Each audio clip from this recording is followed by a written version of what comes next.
to True Crime Stories with Crimeatorium.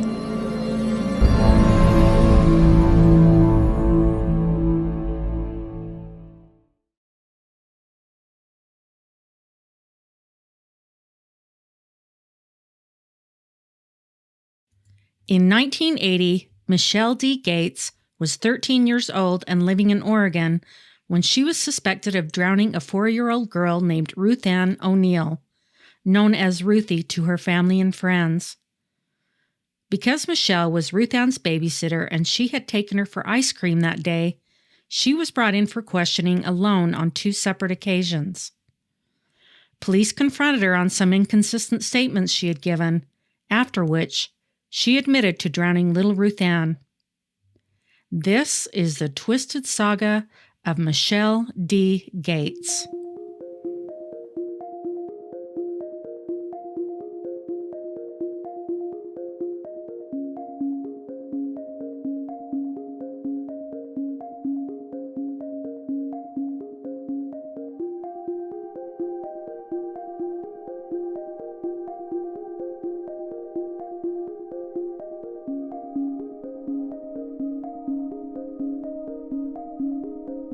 Michele's mother, Diane, was a teenager and in an unstable marriage. Because of this, Michele was being raised by her grandmother and step-grandfather. When Michele was 11 years old, her step-grandfather, Norman Reese, shot and killed his stepdaughter, Michele's mother, Diane, in her home after finding her with a man late at night. He believed that she had been drawn into a life of prostitution. He was charged with first-degree manslaughter and sentenced to 5 years. These early events in Michele's life no doubt shaped her perception of the world and taught her how to resolve issues with others. Before Michele admitted to killing Ruth Anne, she was asked to theorize on what she thought was the motive for her death. First, she told him she thought she had been killed in a sex crime. Then she changed that to possibly Ruth Anne's mother had accidentally killed her. When the police didn't believe her stories, she admitted to killing Ruth Anne. Michele told the police that she took Ruth Anne for ice cream to a shop called Herfy's, and afterwards, they changed into their bathing suits with the promise of going swimming in Michele's above-ground swimming pool. Michele said she purposely held Ruth Anne's face down in the water until she quit moving. After drowning her, she redressed Ruth Anne and picked up her body and threw it, or some sources say she placed her body on top of a garbage heap in a neighbor's yard, as her body seemed to be placed in a purposeful way.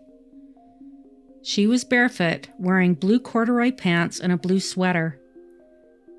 Her body would be discovered by a volunteer after Ruth Anne's mother reported her missing.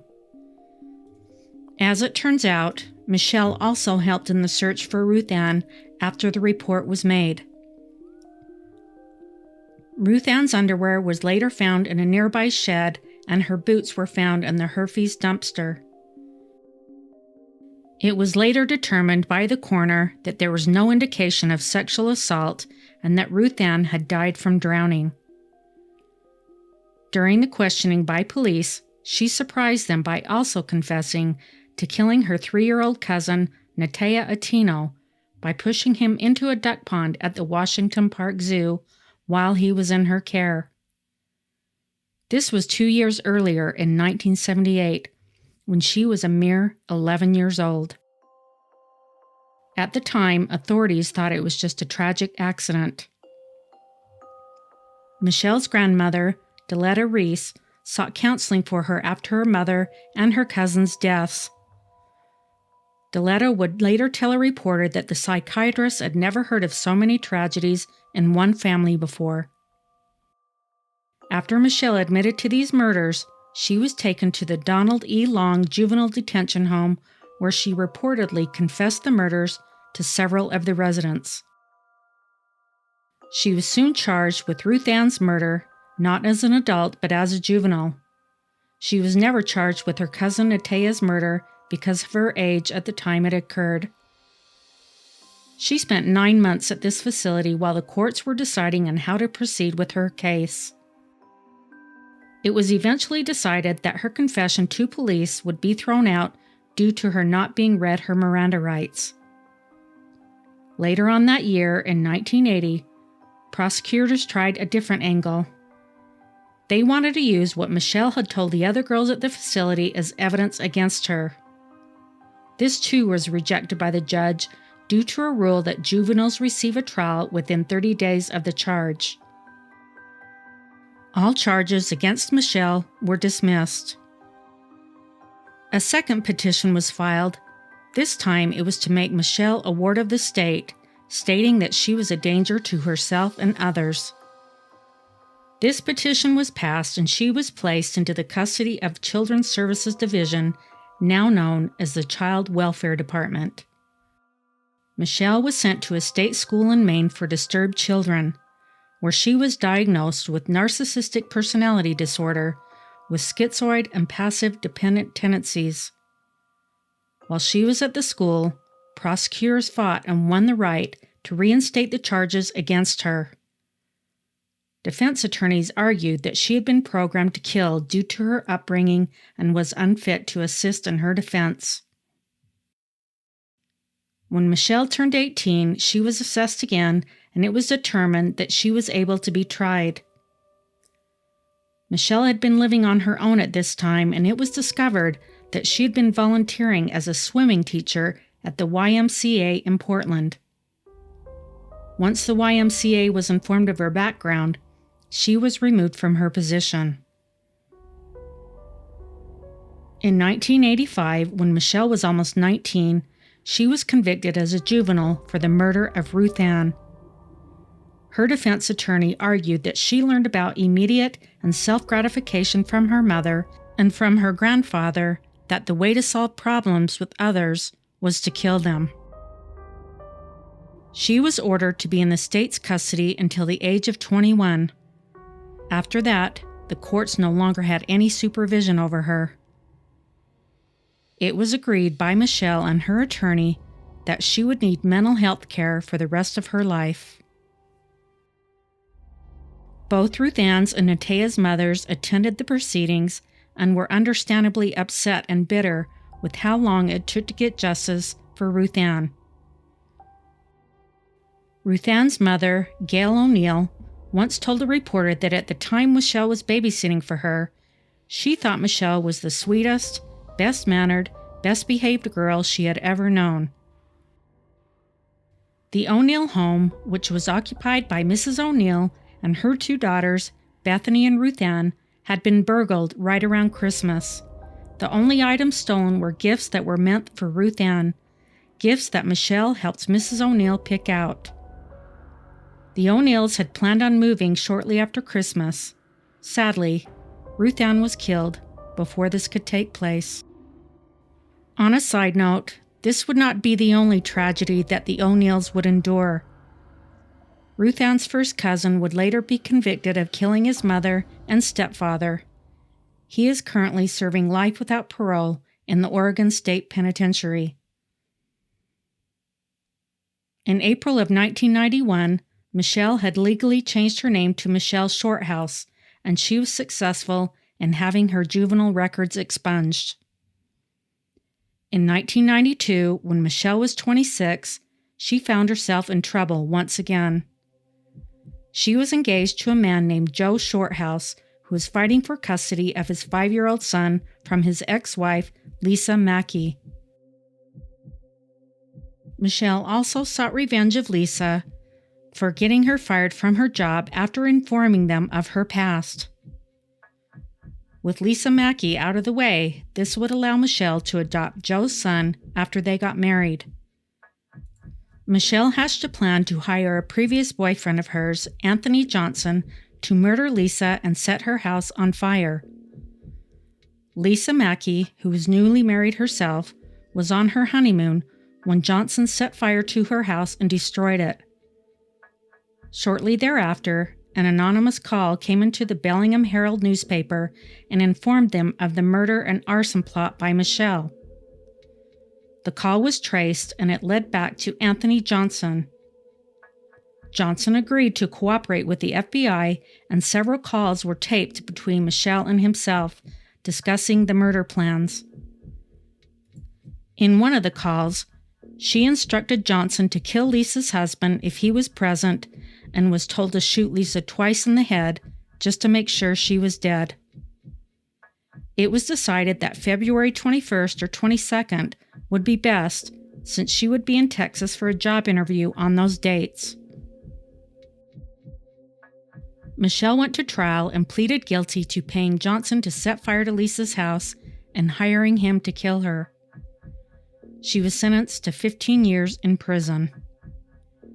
In 1997, she filed an appeal stating ineffective counsel and that there were inaccuracies in her pre-sentencing report.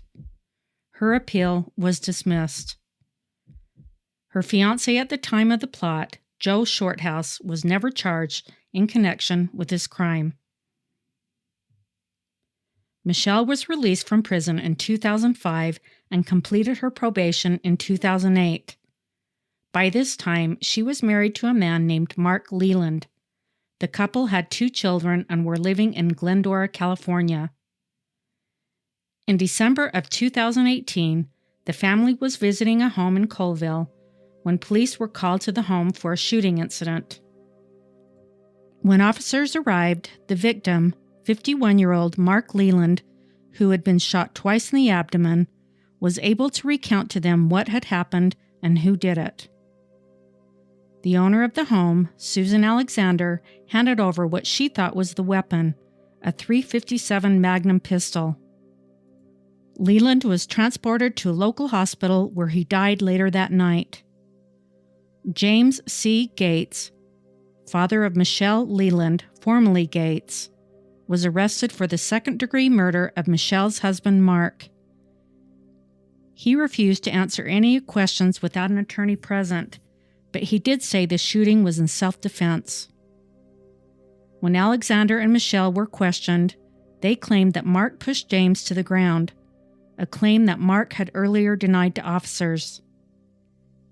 His story to the officers was that he went into the garage and found James on the ground, and when he asked him what happened, James accused Mark of pushing him.